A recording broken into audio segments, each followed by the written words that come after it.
সত্যবতী আজ কদিন হলো খোকাকে নিয়ে বাপের বাড়ি গেছে। পুটিরামেরও জ্বর। পুলকেশ আমাকে ডেকে বলল, সত্যজিৎ, সত্যজিৎ, বলছি অনেক দিন না খিচুড়ি খাইনি। এসো, আজ তাহলে দুজন মিলে জমিয়ে খিচুড়ি রান্না করা যাক। পুলকেশ তো বেরিয়ে গেল বাজারে। আমি সদর দরজা বন্ধ করে সত্যবতীর একটা পুরনো রান্নার খাতা খুঁজে বের করলুম। খিচুড়ি রান্নার কোনো রেসিপি লেখা আছে কি না সেটাই সন্ধান করতে করতে হঠাৎ দরজায় কড়া নাড়ার শব্দ। কে? আচ্ছা, এটা কি পুলকেশ বাবুর বাড়ি? হ্যাঁ, এটাই পুলকেশ বাবুর বাড়ি, কিন্তু তিনি তো এখন বাড়িতে নেই। আপনি একটু পরে আসুন। না, আমাদের খুব তাড়া আছে। এই বলে বাইরের ভদ্রলোক দরজার তলা দিয়ে একটা খাম গলিয়ে দিয়ে চলে গেলেন। তাকে দেখলাম একটা মুখ বন্ধ করা সাধারণ খাম। পুলকেশ বাড়ি না থাকলে একটা খাম খুলে দেখতেও আমার কেমন যেন ভয় ভয় করে আজকাল। কে জানে বাবা, খামের মধ্যে বোমা টোমা যদি থাকে। কোথায় কোন দেশ নাকি আবার খামের মধ্যে ভরে কি সব সাদা রঙের গুঁড়ো ফুড়ো পাঠিয়ে দেয়, এসব শুনতে পাই আজকাল। খাম খুলতে খুলতে গুঁড়ো লেগে যায় আঙুলের নখে। তারপর ঘণ্টা খানেকের মধ্যে অবধারিত মৃত্যু। রক্তে কোনো রকম বিষক্রিয়ার চিহ্নও খুঁজে পাওয়া যাবে না, না শরীরে কোনো রকম আঘাতের চিহ্ন। আততায়ী বেমালুম ঘুরে বেড়ায় ভদ্রলোকের চেহারায়। আমি নিজের মৃত্যুর কল্পনাতেই ভয়ে কাঁটা হয়ে রান্নাঘরে চলে এলাম। চিঠি চিঠির মতো পড়ে রইল ড্রয়িং রুমের মেঝের ওপর। আধ ঘন্টার মধ্যেই ফিরে এলো পুলকেশ। তার এক হাতে কেজি খানেক গোবিন্দভোগ আতপ চাল, সোনামুগের ডাল আর ফুলকপি, কড়াইশুঁটি আর টমেটো, অন্য হাতে কাগজের ঠোঙায় ভরা গোটা চারেক হাঁসের ডিম। খাওয়া দাওয়ার ব্যাপারে নিখুঁত বাজার করতে পুলকেশের জুড়ি পাওয়া ভার। আমি ঝট করে হাত থেকে বাজারের থলিটা নিয়ে বললুম, ওই দেখো, কারা যেন এসে ওই খামখানা দরজার তলা দিয়ে গলিয়ে দিয়ে গেছে আর বলেছে যে তোমাকে ফোন করতে। শুনেই পুলকেশ ছিটকে উঠে পড়ল। কি? কারা এসেছিল? তুমি তাদের দেখোনি? আমি তো দরজা খুলিনি, কি করে জানবো বাপু? আর পাল্লা খুললেই যদি AK-47 ঢুকিয়ে দেয় পেটে। তুমিই দেখো না খাম খুলে কি এসেছিল। পুলকেশ হাসতে হাসতে খামখানা তুলে নিয়ে মুখ ছিঁড়ে ফেলল। আমি রান্নাঘরের দিকে দুপা এগিয়েও যেতে পারলাম না। কৌতূহলে পা দুটো যেন মেঝেতে গেঁথে গেল আমার। আমি সতৃষ্ণ দৃষ্টিতে তাকিয়ে রইলুম পুলকেশের মুখের দিকে। পুলকেশ মনে মনেই পড়ছিল চিঠিখানা। হঠাৎ তার মুখখানা গম্ভীর হয়ে উঠল। বললাম, কি ব্যাপার পুলকেশ? আবার কোনো কেস নাকি? এখনই বেরোতে হবে। সত্যজিৎ, তোমার খিচুড়ি করতে কতক্ষণ লাগবে? তা মোটামুটি মিনিট 40 তো হবেই। বসিয়ে দাও, ঘন্টা খানেকের মধ্যেই বেরিয়ে পড়তে হবে। চিঠিতে কি লেখা আছে তা একটু শুনতে পারি কি? পড়তে গেলে অনেকটা সময় নষ্ট হবে, তার চেয়ে সংক্ষেপে বলছি শোনো। এবার আর কোনো মূর্তি, আংটি, মোহর কিংবা দামি ছবি টবির ব্যাপার নয়। স্বয়ং একটা জলজ্যান্ত মানুষ গায়েব হয়ে গিয়েছে। তা ওরা পুলিশকে জানাক, খবরের কাগজে নিরুদ্দেশে চিঠি লিখুক। আমাদেরকে আবার চিঠি লিখতে গেল কেন খামোকা? আহা, পুলিশ কোনো খবর দিতে পারছে না বলেই তো আমার সাহায্য চাইছে মেয়েটার বাবা। মেয়ে? বলো কি? মেয়ে নিখোঁজ হয়েছে? ওহ, এ তো জলের মতো কেস। ওই দেখো, পাড়ার ছেলের সঙ্গে কোনো বোঝাপড়া ছিল, চলে গেছে, যথাসময়ে আবার ফিরে আসবে। এর মধ্যে আবার না হে না, অত সহজ ব্যাপার মোটেই না। দেখো, মেয়েটার প্রেমিক আর মেয়ের বাবা দুজনেই এসেছিল দেখা করতে। একটা ম্যাজিশিয়ানের সহকারী হিসেবে কাজ করতো মেয়েটা। 4 বছর আগে এক দলে যোগ দিয়েছিল, এখনও সেখানেই আছে। তবে এই জাদুঘর জিসি সরকারের সহকারিণী হিসেবে সেই মেয়েটা নিজেও অনেক খেলা দেখাতো। হঠাৎ দল থেকে কিভাবে যেন নিখোঁজ হয়ে গেল মেয়েটা। এরা তো সন্দেহ করছে তাকে খুন করা হয়েছে। বলো কি হে, একেবারে খুন? ও, তা কোথায় যেতে হবে? বেশি দূর না, এই হুগলি জেলার ত্রিবেণী ছাড়িয়ে আরও মাইল 10 ভেতরে একটা মফস্বল এলাকায় ঘটনাটা ঘটেছে। তুমি তাড়াতাড়ি খিচুড়িটা বসিয়ে দাও, বাকিটা নয় যেতে যেতে বলবো।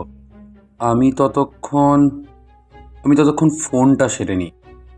ব্যাপারটার আগাগোড়া ভালো করে জেনে নেওয়াটা খুব দরকার। এই বলে পুলকেশ ডায়াল করতে লাগলো।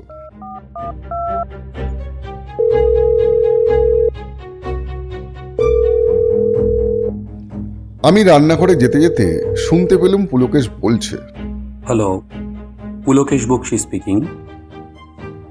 রান্নাঘর থেকে শুনতে পাচ্ছিলুম।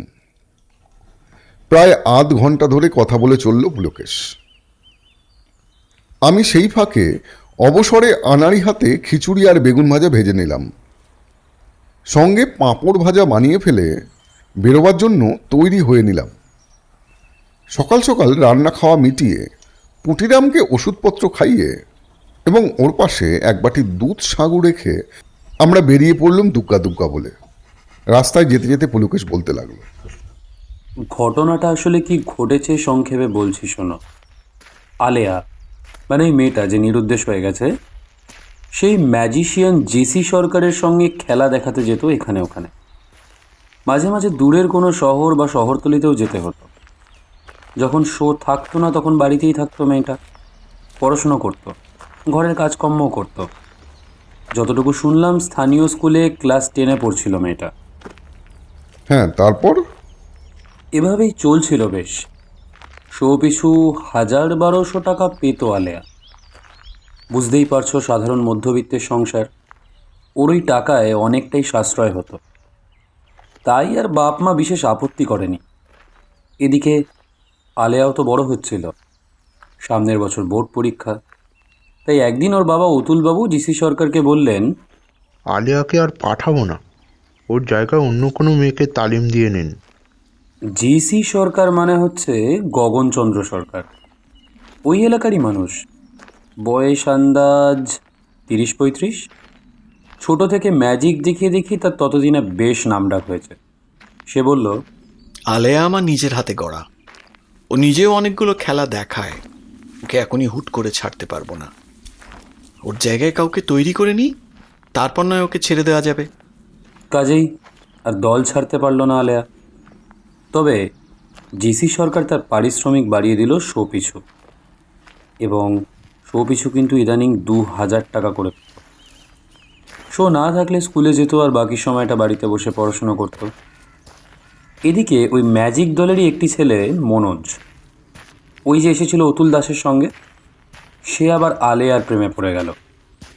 বেশ কয়েকটা খেলা জুটি বেঁধে দেখাতে দেখাতে ওদের মধ্যে একটা বেশ ভালোবাসার সম্পর্ক তৈরি হয়ে উঠল। মনোজ বিএ পাস, কিন্তু বেকার, কিছু না পেয়ে ম্যাজিকের দলে ঢুকে পড়েছিল।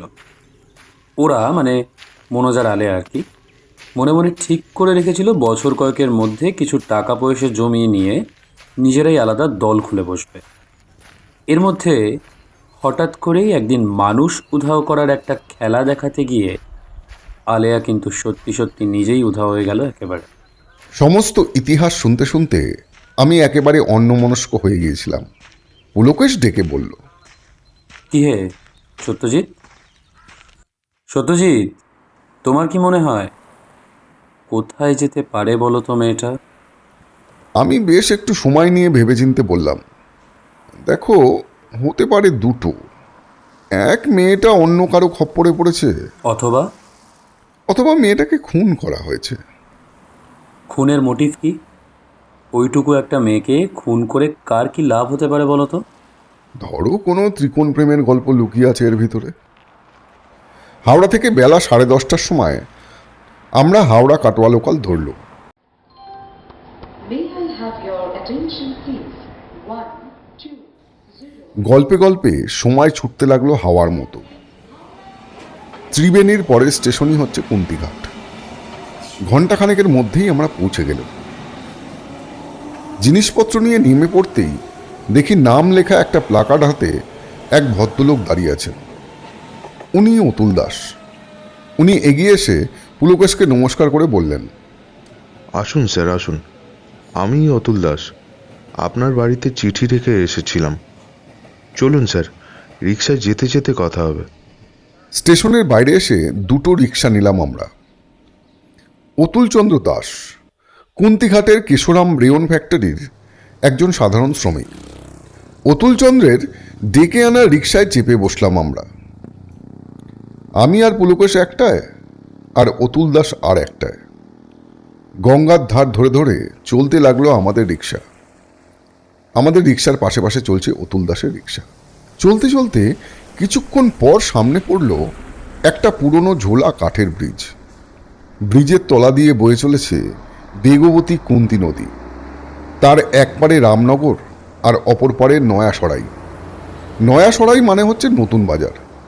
জায়গাটার একটা ইতিহাস আছে, এটা শুনলুম অতুল দাসের মুখ থেকে।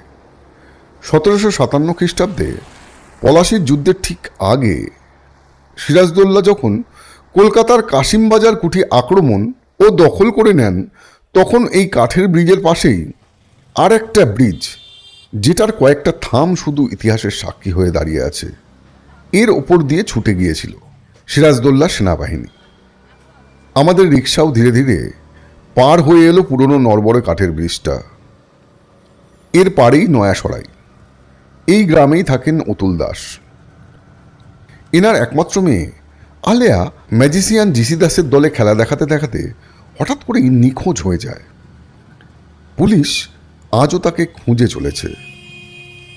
রিকশায় যেতে যেতেই আমরা দেখতে পেলাম স্টেশনের পাশেই বিরাট মাঠে মেলা বসেছে, সরস্বতী পুজোর মেলা। আর এই মেলাতেই ম্যাজিক দেখাতে গিয়ে হারিয়ে গেছে আলেয়া নামের মেয়েটি। ভালো করে লক্ষ্য করে দেখলাম ওই মেলার মধ্যেই অনেকখানি জায়গা জুড়ে ম্যাজিকের তাঁবু পড়েছে। ফাঁকা মাঠের মধ্যে করবেট দিয়ে চারপাশ ঘিরে দেওয়া হয়েছে। তার গায়ে বড় বড় রঙিন বিজ্ঞাপন দেওয়া। কোনো ছবিতে দেখা যাচ্ছে করাত দিয়ে একটা আস্ত মেয়েকে মাথা কেটে ফেলে দেওয়া হয়েছে। কোনোটায় মুগুর দিয়ে পিটিয়ে পিটিয়ে একটা লম্বা মানুষকে বেঁটে করে দেওয়া হচ্ছে। কোনোটায় দেখা যাচ্ছে মস্ত বড় একটা বাক্সের মধ্যে একটা মেয়েকে ঢুকিয়ে দিয়ে বন্ধ করে দেওয়া হচ্ছে, এবং মেয়েটি একটু বাদেই হাসতে হাসতে হাত নাড়তে নাড়তে ফিরে আসছে দর্শকের মধ্যে। এইরকম আরও অজস্র পোস্টার দিয়ে সাজানো করগেটের পাঁচিল। মাঠের পাশ দিয়ে আমাদের রিক্সাখানা যখন যাচ্ছিল, তখন অতুল দাস বলল, ওই সর্বনাশা ম্যাজিকই আমার জলজ্যান্ত মেয়েটাকে গিলে খেয়ে নিল পুলকেশবাবু। কেন যে কটা টাকার লোভে মেয়েটাকে ছাড়লাম, বড় হবার পর কেন যে জোর করে ছাড়িয়ে আনলাম না ওখান থেকে। তা যদি করতুম তাহলে আজ ওই দিনটা আমায় দেখতে হতো না পুলকেশবাবু, ওই দিনটা আমায় দেখতে হতো না। সন্তান হারানো বাবাকে সান্ত্বনা দেওয়ার ভাষা জানা নেই আমাদের, এবং সে চেষ্টাও করলাম না আমরা। রিক্সা মিনিট 20 মধ্যেই পৌঁছে গেল নয়াসরাই গ্রামের অতুল দাসের বাড়ি। বাড়িতে ঢোকার সময় লক্ষ্য করলাম পাড়ার গলি থেকেই থমথম করছে চারিদিক। অনেকগুলো চোখ যে আড়াল আবডাল থেকে আমাদের দিকে লক্ষ্য করছে তা বেশ বুঝতে পারলাম। বাড়িতে ঢুকতেই একটা বছর 20-22-এর ছেলে প্রায় দৌড়ে এলো, দুহাতে দুটো মুখ খোলা ডাব নিয়ে। অতুল দাস বলল, আচ্ছা, আলাপ করি দি। এই হলো মনোজ, রামনগরে থাকে। আপনারা আসবেন শুনে আজ সকালেই চলে এসছে ছেলেটা। আহা, আলেয়ার এইভাবে হারিয়ে যাওয়াটা কিছুতেই মেনে নিতে পারছে না ছেলেটা। রাতের বেলায় নাকি বিছানা থেকে উঠে একা একাই চলে যায় নদীর ধারে, সারা রাত বসে থাকে কুন্তি নদীর পাড়ে। কে জানে মাথাটাই বিগড়ে গেল নাকি। বড় ভালোবাসতো ছেলেটা আমার আলেয়াকে, জানেন। পুলকেশ আর আমি দুজনেই এবার ভালো করে লক্ষ্য করলাম ছেলেটাকে। ঝকঝকে শ্যামলা রঙের ওপর আশ্চর্য সুন্দর উজ্জ্বল দুটি চোখ, নির্মেদ দীঘল চেহারা, যেন নওল কিশোর। হাতে একখানি বাঁশি ধরিয়ে দিতে হয় কেবল। এত সুন্দর দর্শন যুবকের প্রেমে যে কোনো মেয়েই পড়বে, এটাই তো স্বাভাবিক। আলেয়াও তাই স্বাভাবিকভাবেই জড়িয়ে পড়েছিল মনোজ নামের ছেলেটার সঙ্গে। কিন্তু তারপর এমন পরিস্থিতি হবে কে জানতে পেরেছিল? কুন্তিঘাটের কেশরাম রেয়ন ফ্যাক্টরির একজন সামান্য কর্মী অতুল দাস আমাদের জন্য খাবার দাবারের যা বন্দোবস্ত করেছিল, দেখেই তো আমাদের চক্ষু স্থির হয়ে গেল। পুলকেশ বলল, সত্যজিৎ, তুমি তো আবার পেটরোগা মানুষ। এত সব মাছ মাংসের পদ, দেখো তোমার আবার শরীর টরীর খারাপ না হয়। পুলকেশের চিমটি উপেক্ষা করে সত্যি সত্যিই যে আমি পেট্রোগা নই, এটা প্রমাণ করার জন্য একটু যেন জোর করেই বেশি বেশি খেতে লাগলাম। অতুল দাসকেও খেতে দেওয়া হয়েছিল একসাথে। পুলকেশ কথাবার্তা বলতে বলতে খেতে লাগলো। সত্যি বলতে কি, দেখলাম খাওয়াটা তার কাছে উপলক্ষ মাত্র, কথাবার্তা চালানোই তার লক্ষ্য। পুলকেশ অতুল দাসকে জিজ্ঞেস করলো, তা অতুলবাবু, আপনার মেয়ে তার কোনো বন্ধু টন্ধুর বাড়ি যায়নি তো? খবর নিয়েছেন? আলেয়া কারো বাড়ি যেত না। কেবল ইদানিং একটা নতুন খেলা শেখানো চলছিল বলে গোপালবাবুর বাড়িতে মাঝে মাঝে যেত। তাও সে রোজ নয়, যেদিন যেদিন শো থাকতো না সেদিন সেদিন যেত। এই তো এই সামনে মাসে ত্রিবেণীতে একটা ক্লাবের শতবার্ষিকী উদযাপনের জন্য বড় বায়না ছিল হাতে। সেখানেই মানুষ কাটা খেলা দেখাবার কথা ছিল। আমার মনে পড়ে গেল স্টেশন থেকে আসার সময় ম্যাজিকের তাঁবুর গায়ের ছবিগুলো। দেখেছিলাম করাত দিয়ে মানুষ কাটার ছবি। খেলাটার নামটা কি একটা যেন ছিল, হ্যাঁ মনে পড়েছে, বৃষকেতুবধ। পুলকেশ টুকটাক নানা প্রশ্ন করছিল, আমার অবশ্য সব কানে যাচ্ছিল না। যাই হোক, খাবার পর যথারীতি ঘুম পেতে লাগলো। কিন্তু পুলকেশ তাড়া লাগালো, বলল, চলো সত্যজিৎ, বহুদিন ম্যাজিক দেখিনি। সেই ছেলেবেলায় স্কুলে দেখতে আসতো অন্যান্য স্কুলের ছেলেরা শয়ে শয়ে। তাসের ম্যাজিক, কয়েনের ম্যাজিক, ওয়াটার অফ ইন্ডিয়ার ম্যাজিক, আস্তিনের ভেতর থেকে পায়রা বের করে দেখাবার ম্যাজিক, কাগজের কুচি মালা করে দেওয়ার ম্যাজিক। কি মজাই লাগতো তখন যখন আমাদের স্কুলে দেখাতে আসতো, আশেপাশে স্কুলের ছেলেরা এসে ভিড় করতো। আজকাল আবার নতুন সব খেলা হয়েছে। চলো দেখে আসি। বেশি নয়, মাত্র 20 টাকার টিকিট। অতুল দাসকে বলা মাত্রই বললেন, ঠিক আছে চলুন, আমিও না হয় যাচ্ছি সঙ্গে। পুলকেশ বাধা দিয়ে বলল, আমরা নিজেরাই চলে যাব। অতুল দাসের বাড়ি থেকেই হেঁটে চলে গেলাম মেলার মাঠে।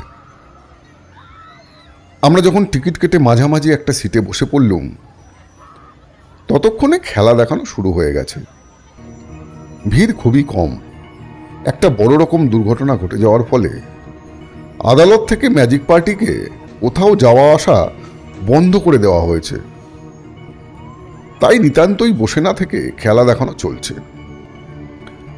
সবই পুরনো সেই একঘেয়ে খেলা। মোটামুটি আধ ঘন্টা খেলা দেখার পর যখন উঠবো করছি, তখনই মাইকে ঘোষণা হলো, এবার গিলেটিনের খেলা শুরু হবে। করাত দিয়ে একটা জলজান্ত মেয়েকে দুটুকরো করে কেটে ফেলা হবে।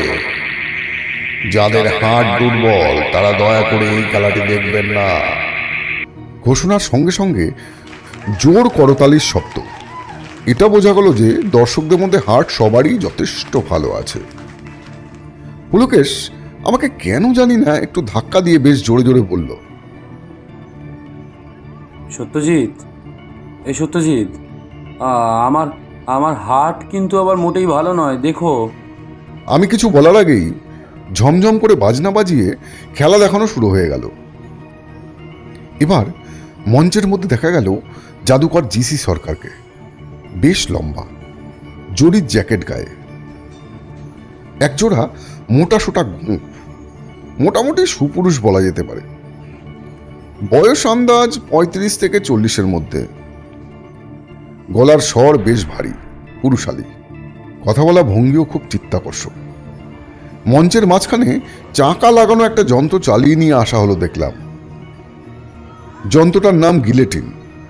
মানে সেই 8ম শতাব্দীর ফরাসি বিপ্লবের আগে রাজারা যে হাড়ি কাটে মৃত্যুদণ্ড দিতেন, প্রায় 14 ফুট উঁচু দুটো সমান্তরাল কাঠের মাথায় লাগানো একটা ধারালো ভারী ব্লেড। নিচে মৃত্যুদণ্ডপ্রাপ্ত আসামিকে উপুর করে শুইয়ে দিয়ে দড়ি টানা হতো।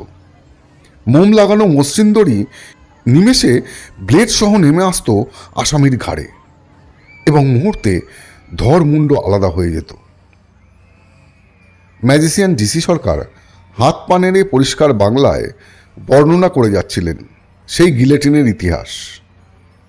ইতিমধ্যে মঞ্চে এসে দাঁড়িয়েছিল এক সুন্দরী তরুণী। প্রফেসর জিসি সরকার দেখিয়ে দিলেন এখন ওই মেয়েটিকেই গিলেটিনে দ্বিখণ্ডিত করা হবে। সর্বনাশ! ওই ঝলমলে ছোটোখাটো পোশাক পরা অপূর্ব সুন্দর দেখতে মেয়েটিকে এখনই ধরমুণ্ড আলাদা করে ফেলা হবে, তাও আবার সবার সামনে।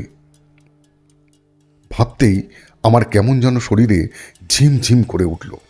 পুলকে শুধু বলল, কি সাংঘাতিক! আবার বাজনা বেজে উঠল বেশ জোরে জোরে। সুন্দরী মেয়েটাকে দুজনে টেনে এনে উপুর করে শুইয়ে দিল যন্ত্রটার নিচে কাঠের পাটাতনের ওপর।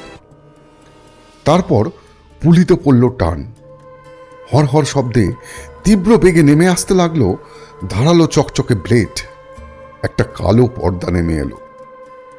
কয়েক মুহূর্ত বাদেই পর্দাটা সরে যেতেই দেখলাম পুরো স্টেজ ভেসে যাচ্ছে রক্তে। পুরো স্টেজ ভেসে যাচ্ছে রক্তে।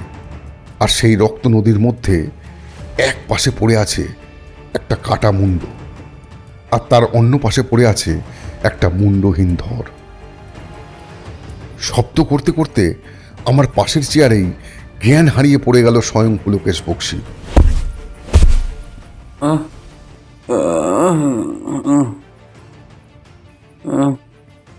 সত্য সন্ধানী আমার তো দিশেহারা অবস্থা। Help, help, please someone help! এইদিকে আসুন না, দেখুন না, দেখুন না ওর কি হয়েছে, একটু দেখুন। হেল্প, হেল্প বলে চিৎকার করছি। মুহূর্তে ভিড় জমে গেল চারপাশ থেকে। আমি বললাম, দেখুন ভাই, এখানে আমি কাউকে চিনি না, আত্মীয়র বাড়িতে বেড়াতে এসেছিলাম। ম্যাজিকের তাঁবু দেখে ঢুকে পড়েছি।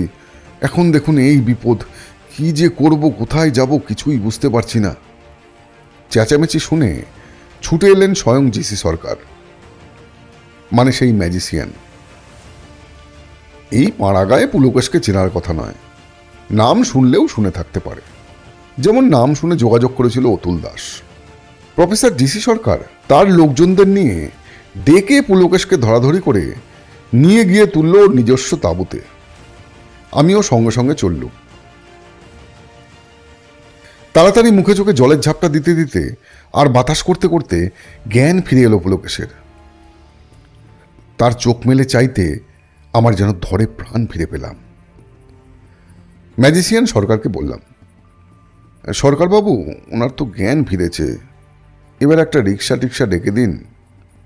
কাছাকাছি কোনো ডাক্তারখানা পেলে একবার চেক আপ করিয়ে নিতুম। আমার এই বন্ধুটির হার্টের গোলমাল আছে। হার্ট? সে কি?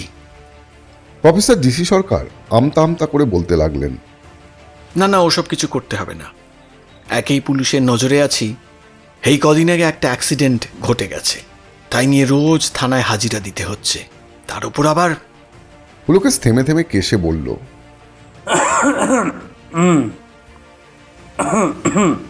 তাই নাকি? তা কি হয়েছিল স্যার? সত্যি সত্যি গলা কেটে মারা গেছিল নাকি কেউ? আরে না না, ম্যাজিক তো, সবটাই চোখে ধুলো দেওয়ার ব্যাপার। আপনি যার কাটা মুন্ডু দেখে জ্ঞান হারালেন মশাই, ওই দেখুন, সে মেয়ে ওই আপনার চোখের সামনে দাঁড়িয়ে। তাকিয়ে দেখি সত্যি সেই ঝলমলে খাটো পোশাক পরা মেয়েটা পুলকেশের ঠিক বিছানার পাশেই দাঁড়িয়ে দাঁড়িয়ে হাসছে।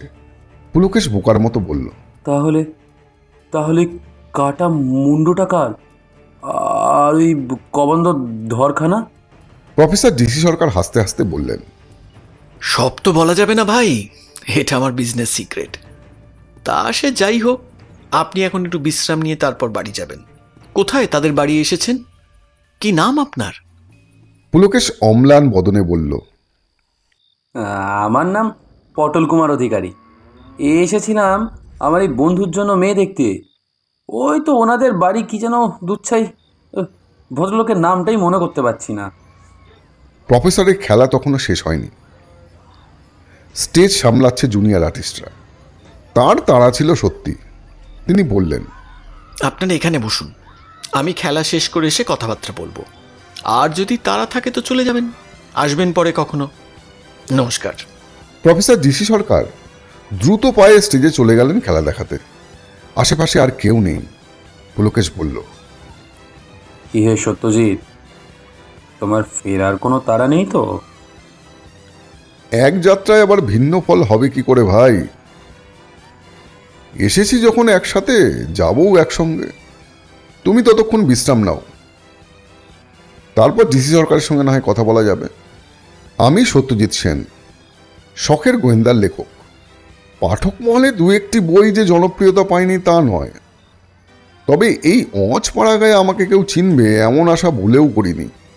আর পুলকেশ তো পরিচয় দিয়েই দিয়েছে, পটল কুমার অধিকারী।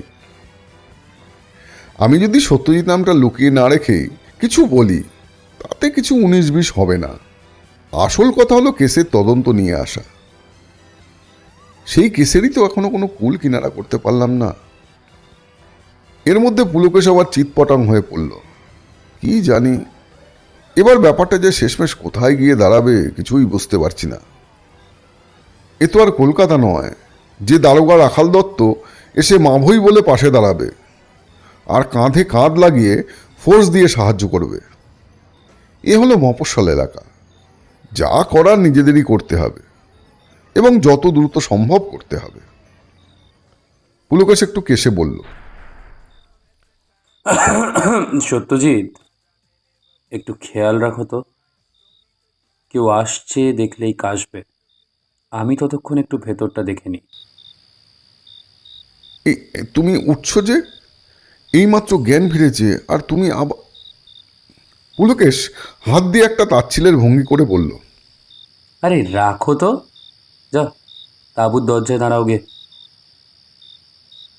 তার মানে অজ্ঞান হওয়াটা তোমার? নাটক, ওটুকু অভিনয় না করলে এখানে আমাদের আন্ততরাই।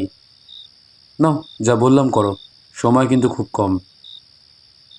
বলে পুলকেশ উঠে তাঁবুর মধ্যে এখানে ওখানে রাখা নানা রকম জিনিসপত্র নাড়াচাড়া করতে লাগলো। আমি রইলাম পাহারায়। হঠাৎ পুলকেশ বলে উঠল, সত্যজিৎ, আমি নেই, ভ্যানিশ। আমি চমকে তাকিয়ে দেখি, ওমা, সত্যি তো, ঘরে তো পুলকেশ নেই। সত্য সন্ধানের একটু চিহ্ন মাত্র নেই। কোথায় গেল এত বড় মানুষটা? এবার যদি ওই আলেয়ার মতো সেও নিরুদ্দেশ হয়ে যায়। ভয়ে আতকে উঠে আমি কাতর কণ্ঠে বললাম, পুলকেশ, ও কোথায় তুমি? বেরিয়ে এসো না, শিগগির বেরিয়ে এসো, আমার খুব ভয় করছে। কোনো উত্তর এলো না। আমি আরো ভয় পেয়ে গিয়ে বললাম, দেখো স্টেজের আলো নিভে গেছে, খেলা দেখানো বোধহয় শেষ হয়ে গেছে। তুমি শিগগির এসো, ফিরে এসো, না হলে আমরা ধরা পড়ে যাব। কি আশ্চর্য! বলতে বলতে দেখি তাঁবুর পিছন থেকে হাসি মুখে হাঁটতে হাঁটতে পুলকেশ এগিয়ে আসছে আমার দিকে। আমি তো অবাক।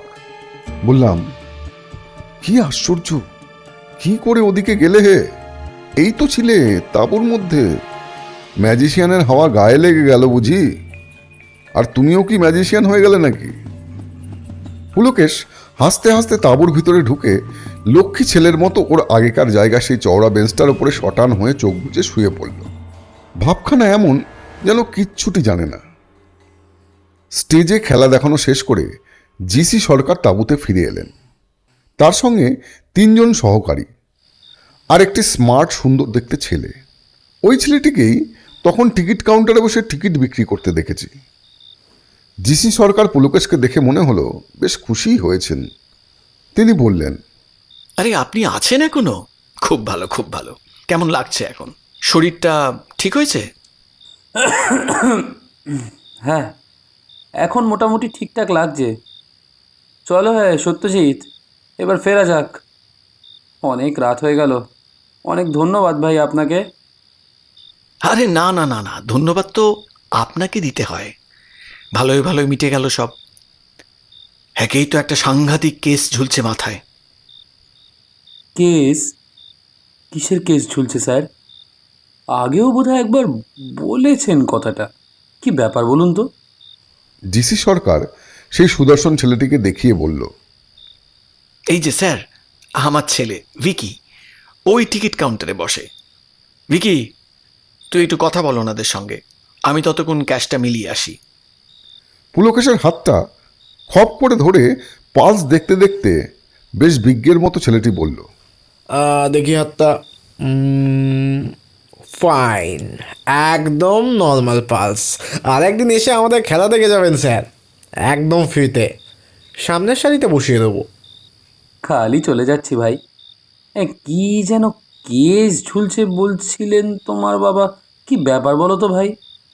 ভিকি একটু ঢোকিলে চারিদিক চেয়ে বলল, এই তোমরা একটু ও পাশে গিয়ে চেঞ্জ করে নাও না। আমি স্যারকে দুটো কথা বলেই ছেড়ে দিচ্ছি। হ্যাঁ হ্যাঁ হ্যাঁ, যা বলছিলাম, ওই একটা মেয়ে ছিল স্যার, মানে লোকাল, অনেক পুরনো আর্টিস্ট। হঠাৎ সেদিন আলমারির খেলাটা দেখাবার পর, আলমারির খেলা? ওই ওই একটা ম্যাজিক খেলা, একটা আলমারির মধ্যে দিয়ে ঢুকবে মেয়েটা, তারপর আলমারির পাল্লা হাট করে খুলে দর্শককে দেখানো হবে, দেখো ভেতরে কেউ নেই। আর তারপর মেয়েটার নাম ধরে ডাকলেই দেখা যাবে দর্শকের ভেতর থেকে গুটি গুটি পায়ে হেঁটে আসছে সে। ভীষণ ভীষণ পপুলার খেলা স্যার, খুব লোক হতো ওই খেলার নামে।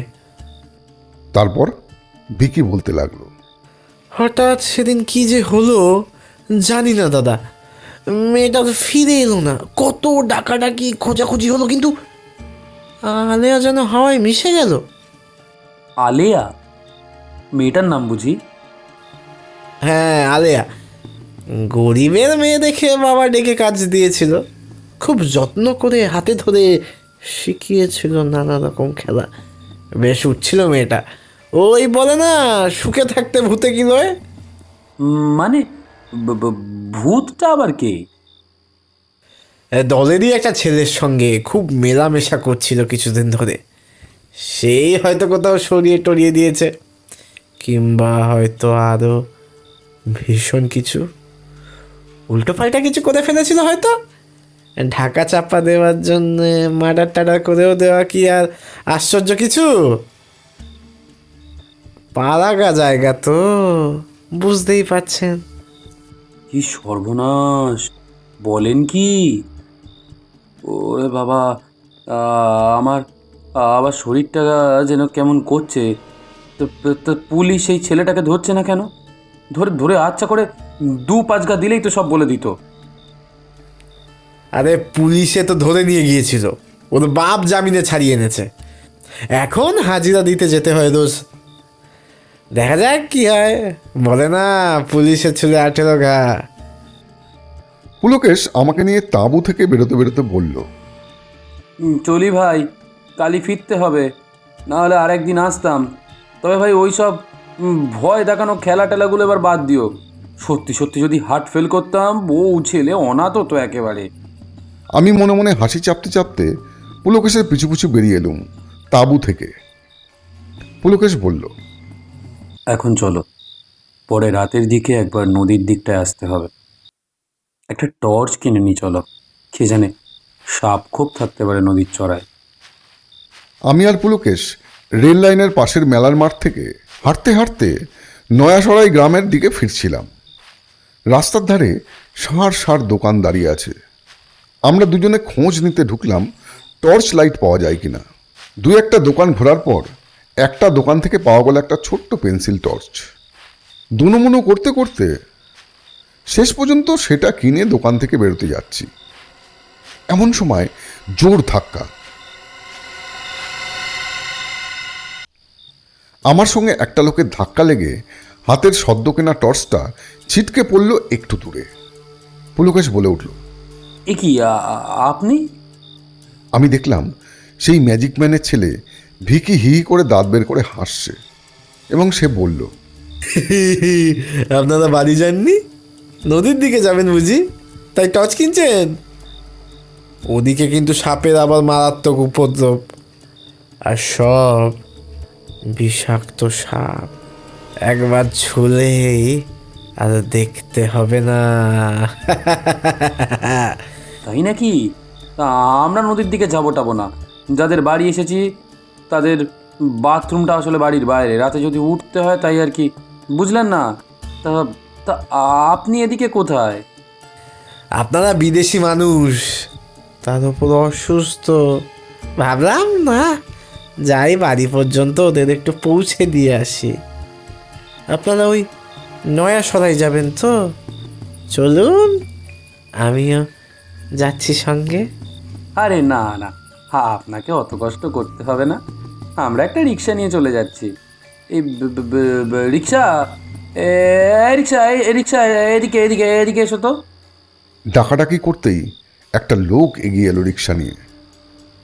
পুলকেশ উঠে পড়েই বলল, সিনেমা হল যাব, একটু তাড়াতাড়ি যেতে হবে ভাই, শো বোধহয় শুরু হয়ে গেছে।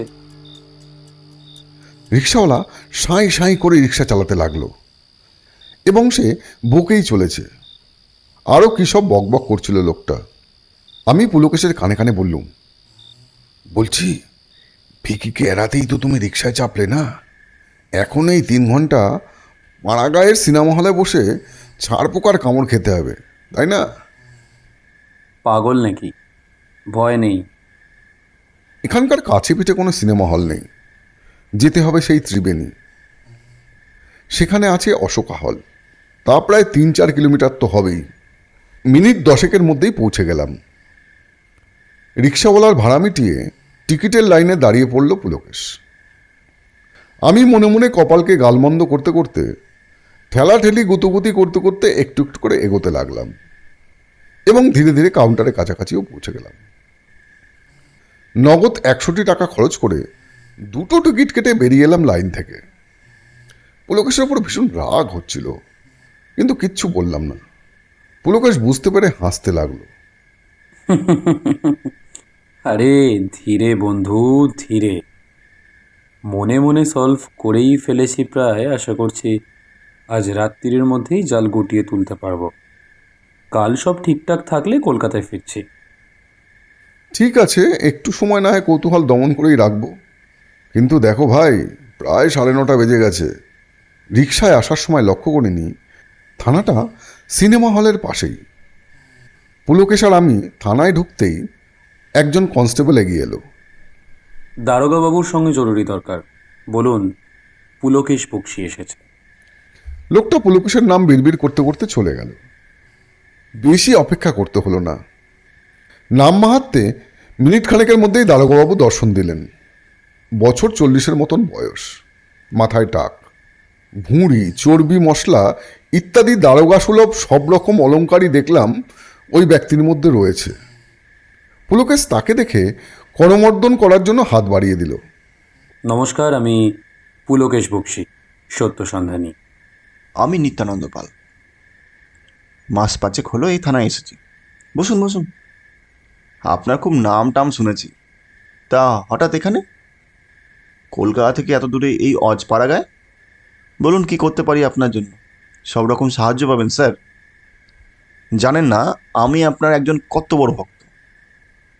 দারোগাবাবু পুলকেশ বক্সিকে দেখে যে খুব খুশি হয়েছেন সেটা তার হাবভাবেই বোঝা গেল।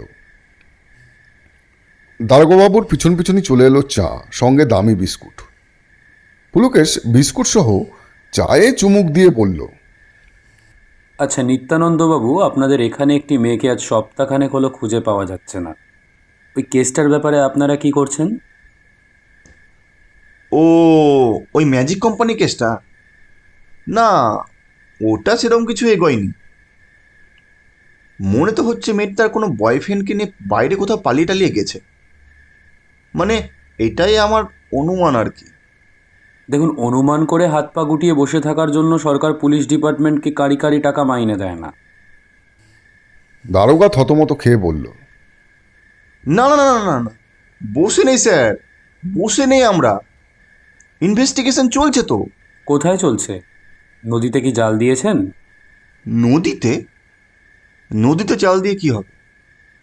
আপনি কি অন্য কিছু অনুমান করছেন নাকি স্যার? আমাকে তো ম্যাজিশিয়ানের ছেলে মনোজ বলে একটা ছেলের সঙ্গে নাকি পালিয়ে যাওয়ার প্ল্যান ছিল মেয়েটা। ভিকিকে ইন্টারোগেট করেছিলেন? না না, কই না তো। ও তো নিজেই থানায় এসে মিসিং খবর দিয়েছে, সব রকম সাহায্য করে চলেছে। He is a fine young man. আমি বলছি ম্যাজিকের তাঁবুর ডাইনে বাঁয়ে নদীতে জাল ফেলান, তন্ন তন্ন করে খোঁজ করুন। কিন্তু ধরুন যদি খুন করে কেউ নদীতে ফেলে দিত, তাহলে এতদিনে তো লাশ ভেসে উঠতো নাকি? বড় গাছের শেকড়ে বেঁধে দিলে কিংবা ভারী কিছুর সঙ্গে বেঁধে জলে ফেলে দিলে ভেসে উঠবে কি করে? আপনি আজ রাতে জাল নামান, আর সেই সঙ্গে আশেপাশের ঝোপঝাড়ে ভালো করে তল্লাশি চালান। চা শেষ করে পুলকেশ উঠে পড়ল। যাবার আগে দারোগা নিত্যানন্দবাবুকে নিজের ফোন নাম্বারটা দিয়ে বলল, যে কোনো সময় ডেকে নেবেন। আর হ্যাঁ, শুনুন, নদীর ধারে কোথাও পাকুর গাছ আছে কি একটা? থাকতে পারে, আমার ঠিক জানা নেই। ওই গাছটার তলায় জলের নিচে একটু ভালো করে খুঁজে দেখতে বলবেন তো। আমার মনে হচ্ছে যদি এতদিনে পচে গলে ধুয়ে গিয়ে না থাকে তো ওইখানেই পাওয়া যাবে আলেয়ার লাশ। চলি নিত্যানন্দবাবু। দারোগাবাবু আমাদের সঙ্গে সঙ্গে থানার গেট পর্যন্ত আস্তে আস্তে বললেন, এতটা শিওর আপনি হচ্ছেন কি করে স্যার, সেটাই তো বুঝতে পারছি না। আমি তাঁবুর পেছন দিয়ে নদীর দিক বরাবর কাদায় জুতোর ছাপ দেখেছি। ছাপটা পাশাপাশি দুজন মানুষ হেঁটে যাওয়া। চলো সত্যজিৎ। সেদিন অনেক রাত। আমি আর পুলকেশ অতুল দাসের বাড়ি ফিরে এলাম। বলেই গিয়েছিলাম রাতে খাবো না। একজন সন্তান হারানো গরিব বাপের ঘাড়ে বসে একবেলা চর্বচস্য খাওয়া গেছে, এবং সেটা নিতান্ত নিরুপায় হয়ে এবং ভদ্রতার খাতিরে। তারপর তো আর কোনো প্রশ্নই ওঠে না। কাজেই ফেরার পথে বাজার থেকে রুটি চিকেন কিনে খেয়ে তারপর বাড়ি ফিরছিলাম। রেলগেট পার হয়ে 2 কদম যাবার পরেই বটতলায় একটা অন্ধকার ঝুপড়ি মতো জায়গা। সেইখানটায় পৌঁছে যেতেই হঠাৎ 2টো সাইকেল চড়া লোক মুখে রুমাল বেঁধে যেন ভুঁই ফোড়ের মতো উদয় হলো এবং আমাদের পথ আগলে দাঁড়ালো। একজন সরাসরি জিজ্ঞেস করলো ভীষণ রুক্ষ গলায়, থানায় গিয়েছিলেন কেন? আমি বললাম, কই আমরা তো থানায় যাইনি। এই চুপ কর শালা লিচুর। ছেলে দুটো পকেট থেকে ছুরি বের করলো। ওইসব দেখেই আমি চোখ বন্ধ করে মনে মনে ইষ্ট নাম জপ করতে শুরু করে দিয়েছি। হঠাৎ চোখ খুলে দেখি 2টো সাইকেল ঝড়ের গতিতে উল্টো দিকে পালাচ্ছে। পুলকেশের সঙ্গে যে সবসময় একটা লাইসেন্স ছাড়া পিস্তল থাকে এবং অকুস্থলে যে সেটা আলোর গতিতে বেরিয়ে আসে তা অবশ্য আগেই জানতাম। ছেলে দুটো চলে যেতেই কাঁপা কাঁপা গলায় পুলকেশকে বললাম, ভাই কি হলো বলো তো? ও কিছু না, একটু চমকাতে এসেছিল। নিউটনের থার্ড ল শিখিয়ে দিয়েছি, আর আসবে না। অতুল দাসের বাড়ি ফিরতেই বেচারা একরাশ উৎকণ্ঠা আর প্রশ্ন নিয়ে সামনে এসে দাঁড়ালো। আমরা ওনার মুখের দিকে তাকাতে পারছিলাম না। পুলকেশ বলল, হয়ে যাবে, আজ রাতটা অপেক্ষা করুন। খুব টায়ার্ড লাগছে, চলি। আমরা অতুল দাসকে পাশ কাটিয়ে বাড়ির বাথরুমের দিকে যেতে যেতে শুনতে পেলাম দাসবাবুর গিন্নি ছেলেটা যাতে আজ রাতে এখানেই থেকে যায় সেই অনুরোধ করছে শুনলাম। ছেলেটা মানে মনোজের আর কোনো গলার আওয়াজ পাওয়া গেল না। তারপর আর দেরি না করে আমাদের জন্য নির্দিষ্ট ঘরে ঢুকে খিল বন্ধ করে দিলাম।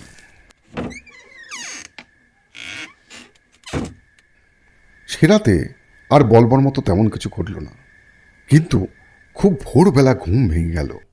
জানলা খুলে তাকিয়ে দেখি চারিদিকে পুলিশে ভর্তি।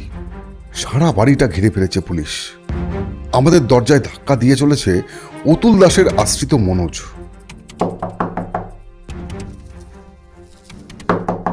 আমি তাড়াতাড়ি উঠে দরজা খুলে দিতেই ছেলেটা আছাড় খেয়ে পুলকেশের পায়ের ওপর এসে পড়ল এবং কাঁদতে কাঁদতে বলল, আমাকে বাঁচান পুলকেশ বাবু, আমি ছাড়া বাবা মার আর কেউ নেই। আমার কিছু হলে আমার মা আর বাঁচবে না। আমরা বড় গরিব পুলকেশ বাবু, আমার কোনো দোষ নেই পুলকেশ বাবু। পুলকেশ মনোজকে কড়া গলায় বলল, বাঁচাতে পারি যদি যা জানো সব সত্যি কথা বলো। মনে রেখো, একটা কথাও যদি লুকোতে চাও তো বিপদে পড়ে যাবে। ফাঁসির দড়ি থেকে কেউ তোমাকে বাঁচাতে পারবে না। এই বলে পুলকেশ আমাকে নিয়ে বাইরে বেরিয়ে এলো। বাইরে উঠোনে দাঁড়িয়ে আছেন স্বয়ং দারোগা নিত্যানন্দ দাস। পুলকেশকে দেখেই বলে উঠলেন, আপনি ঠিকই আন্দাজ করেছিলেন পুলকেশবাবু। ওই পাকুড় গাছের তলাতেই পাওয়া গেছে। গলায় একটা বাটা সিলের নোড়া বাঁধা ছিল। আমরা লাশ পোস্টমর্টমে পাঠিয়ে দেবো। তার আগে একবার আইডেন্টিফাই তো করতে যেতে হবে। তাই ইনারা তো যেভাবে ভেঙে পড়েছেন, আপনি যদি একটু হেল্প করেন। পুলকেশকে দেখেই বলে উঠলেন। পুলকেশ গিয়ে অতুলবাবুকে অনেক কষ্টে বুঝিয়ে সুঝিয়ে রাজি করিয়ে পাঠিয়ে দিল দারোগাবাবুর সঙ্গে পুলিশের জিপে। বাকি একদল পুলিশ রইল মনোজকে নিয়ে যাওয়ার জন্য। ওরা যখন চলে গেল তখন দেখলাম অতুলবাবুর স্ত্রী ভীষণ ভেঙে পড়েছেন। একমাত্র মেয়ের এই করুণ পরিণতিতে শোকে ঘন ঘন মূর্ছা যাচ্ছেন তিনি। পাড়ার প্রতিবেশী মহিলারা ওনার দেখাশোনা করছে দেখলাম। পুলকেশ এবার পড়ল মনোজকে নিয়ে। আমরা রাতে যে ঘরটায় ছিলাম সেখানে মনোজকে নিয়ে ঢুকে দরজা বন্ধ করে দিল পুলকেশ। তারপর বলল, বলো বলো, যা জানো সব বলে দাও। মনোজ থেমে থেমে বলতে লাগলো, আমি আর আলেয়া একসঙ্গে স্টেজে খেলা দেখাতাম। 4 বছর ধরে কাজ করছি। অনেক খেলা শিখেও গিয়েছিলাম আমরা। মালিক মানে গোপাল কাকু আমাদের দিয়ে অনেক খেলা দেখাতেন। নতুন নতুন খেলা তৈরিও করতেন আমাদের নিয়ে। আমার আর আলেয়ার মধ্যে একটা সম্পর্ক তৈরি হয়ে গিয়েছিল। আমাদের দুজনের বাড়িতেও সবাই জানতো। সবই ঠিক চলছিল, কিন্তু গন্ডগোল বাঁধল ওর মাধ্যমিক টেস্ট পরীক্ষার পর। কাকু ওকে ছাড়িয়ে নিতে চাইলেন। এদিকে গোপাল কাকু নাছোড়বান্দা। আলিয়া ছিল ওর ম্যাজিকের মূল আকর্ষণ। মিস আলিয়ার নামে টিকিট সেল হতো খুব। একটাও টিকিট পড়ে থাকতো না। তারপর গোপাল কাকু আলিয়ার বাবাকে বললেন, ত্রিবেণীর ক্লাবের ওই দোলের ফাংশনটা হয়ে যাক, তারপর আর ওকে আসতে হবে না। সেটা প্র্যাকটিস করার জন্য ওকে প্রায়ই নিজের বাড়িতে ডেকে পাঠাতো। একদিন হলো কি, আলিয়া আমার সঙ্গে গোপনে ওই পাকুড় গাছটার কাছে দেখা করত। সেদিন দেখা করতে এসে ও ভীষণ কাঁদতে লাগলো। আমি অনেক করে জিজ্ঞেস করে জানতে পারলাম ভিকি ওকে একা বাড়িতে পেয়ে ওর সর্বনাশ করেছে। আবার বলেছে নাকি ওকে বিয়ে করবে। আমার খুব দুঃখ ও রাগও হলো। বললাম, বেশ তো, ওরা বড় লোক, যা ভিকিকেই বিয়ে কর। আলেয়া আরও কাঁদতে লাগলো। তখন আমার মাথায় একটা বুদ্ধি এলো। আমি ভিকির সঙ্গে গোপনে দেখা করে বললাম, সব জেনে গেছি, এখন ভালো চাও তো 2 লাখ টাকা দাও, না হলে সবাইকে সব বলে দেব। গোপাল কাকুর মান ইজ্জত যাবে, হাতে পুলিশের দড়ি উঠবে। দেখো ভেবে। আলিয়াকেও বোঝালাম, যদি আমার সঙ্গে ঘর করতে চাস তো ভিকির কাছ থেকে 2 লাখ টাকা চেয়ে আন। তা কতদিনের ব্যাপার এসব? তা প্রায় মাস 3 হবে। এর মধ্যে জানতে পারলাম আলিয়া মা হতে চলেছে। ওর শরীরও খুব খারাপ। আমি আর আলিয়া ঠিক করে রেখেছিলাম টাকাটা হাতে পেলেই আমরা পালাবো, মন্দিরে গিয়ে বিয়ে করব দুজন। তারপর দূরে শহরে গিয়ে দল গড়ব স্বাধীনভাবে। মুক্তি পাওয়ার আনন্দে খুব খুশি ছিল মেয়েটা। ভিকি সেদিনই ওকে বলেছিল খেলার পর ওকে টাকাটা দিয়ে দেবে, আর খেলাও দেখাতে হবে না। গোপাল কাকু বলেছিল সেদিনের খেলার পর ওকে 10,000 টাকা দিয়ে দেবেন ওর ফেয়ারওয়েল হিসেবে। তারপর আর কিচ্ছু সত্যি জানি না স্যার, বিশ্বাস করুন। আমিও ওর সঙ্গে স্টেজে ছিলাম। ও যখন ফিরল না তখন সবার সঙ্গে আমিও খোঁজাখুঁজি করলাম। কত কাল অবধি খুঁজেছি, আজ আর খুঁজবো না। কাকে খুঁজবো বলুন? ও আর নেই, ও আর নেই। আর নেই। বলে মনোজ হাউমাউ করে কাঁদতে লাগলো। বাইরে দারোগা বাবুর গলার আওয়াজ পাওয়া গেল। পুলকেশ বেরিয়ে এসে দারোগা বাবুর কানে কি যেন একটা বলল। দারোগা নিত্যানন্দ দাস আবার দলবল নিয়ে ছুট লাগালো। সঙ্গে পুলিশের জিপে আমরাও, মানে আমরা দুজন, আমি আর মনোজ। রামনগর বেশ বর্ধিষ্ণু জায়গা, বড় বড় বাড়ি, দোকান, বাজার, স্কুল, হসপিটাল, সিনেমা হল সবই আছে মোটামুটি। পুলিশের জিপ ম্যাজিশিয়ান ডিসি সরকারের বাড়ি গিয়ে সোজা ভিকি আর তার বাবাকে অ্যারেস্ট করে থানায় নিয়ে আসলো। তার আগে অবশ্য একবার রান্নাঘরে একবার ঢুকেছিল নিত্যানন্দ দারোগা। বাটনা বাটা শিলের পাশে নোড়াটা নেই কেন জানতে চাওয়ায় ভিকির মা নাকি বলেছে ভিকি কি দরকারে নিয়েছিল। দুয়ে দুয়ে 4 মিলে গেল। বাকিটা বলে দিল প্রফেসর গোপাল সরকার নিজের মুখে। আমি স্যার এসব চাইনি, ওই খুন খারাপি একদম চাইনি স্যার। চেয়েছিলুম মেয়েটাকে ঘরের বউ করে নিতে, তাতে স্যার ওই বিনা খরচে একজন দক্ষ শিল্পী পাওয়া যেত, আর ভবিষ্যতে চলে যাওয়ার ভয়টাও থাকবে না।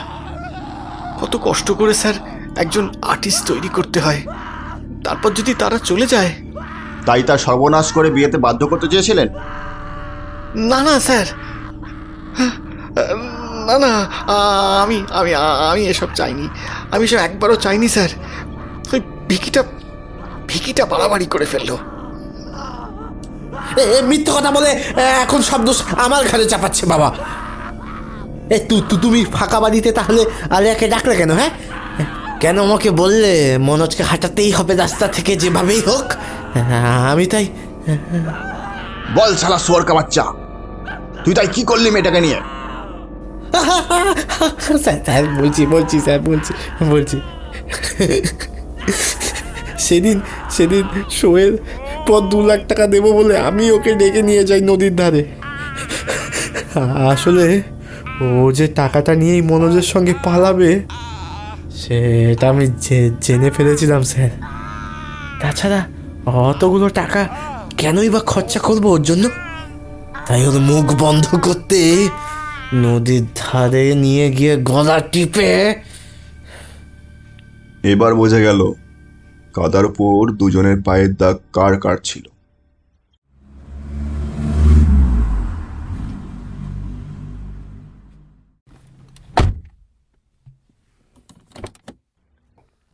পুলিশের গাড়ি আমাদের কুন্তিঘাট স্টেশন পৌঁছে দিল। নামার আগে মনোজকে ওদের বাড়িতে নামিয়ে দিল পুলকেশ। ছেলেটা তখনও সমানে বলে চলেছে, আমি যদি তখনই ওকে নিয়ে পালাতুম কোথাও, আমারই দোষ স্যার, সব দোষ আমার। আসলে সবাই মিলেই মেয়েটাকে ব্যবহার করতে চেয়েছিল। বুঝলে সত্যজিৎ?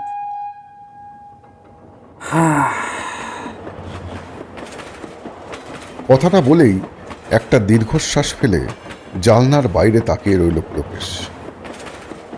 ট্রেন ছুটতে লাগলো মাঠ ঘাট পিছনে ফেলে।